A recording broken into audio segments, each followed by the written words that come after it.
And this is all coming from things I've learned, personal experiences, and finally I feel at a good spot in my life where I can speak up and speak with my chest out, my chin up. America is racist. Listen carefully to what I said. America is racist. I did not say Americans, although there is definitely an embarrassingly large amount of Americans with the archaic belief that superiority is based on skin color. However, I'm talking about America as a nation. We are all incredibly unaware of how deeply intertwined the ugly roots of racism have embedded themselves in the foundation of this country. Every influencer, every celebrity you follow, you've seen them use the term systemic or systematic racism in their posts, but I'm going to explain to you exactly what that means.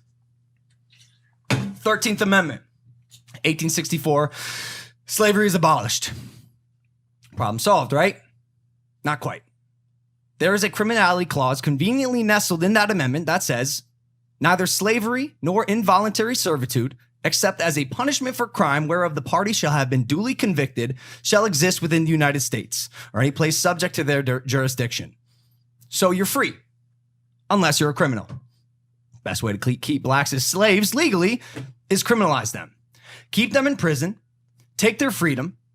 It's a term that's been coined mass incarceration, and it's evident in the statistics. America itself is responsible for 21% of the world's entire prison population, of which 1/3 are African Americans. Additionally, 1 in 3 black men have the chance of going to jail in their life, and that number is 1 in 17 for white men. Blacks are incarcerated at more than 5 times the rate of whites. This is me citing the NAACP. That is not good enough for America, though. So what's another way to ensure inequality legally? Segregation. Jim Crow laws, which enforced racial segregation through the mid-1960s. Bro, the mid-1960s. That is my parents' generation. That is how close we still are to all of this fuckery. And not to mention the prominent yet not so blaring nuanced nature of elected officials to keep the marginalized oppressed, from Nixon to Reagan to Clinton to Bush. Whether you are aware of it or not, it's evident in the media, propaganda, our education system, literally everything. The historical narrative of the black man, or virtually any non-white group, but profoundly African Americans, has not been one of equality or fairness. For the longest time, I was afraid to speak up because I thought I'd piss people off, because I'm politically ignorant, and even because of my polarizing nature. I have made reprehensible mistakes in the past. So who the fuck am I to suggest a way to better and progress humanity? That was what I thought. This past weekend, I found the answer to that question. Who the fuck am I to better and progress humanity? I am a human. I'm just like you. I'm just like you. And I'm just like you. I am a human who's made mistakes. I've learned from them, and I've worked hard to educate myself and create a better future for me, my friends, my future children, and the world around me.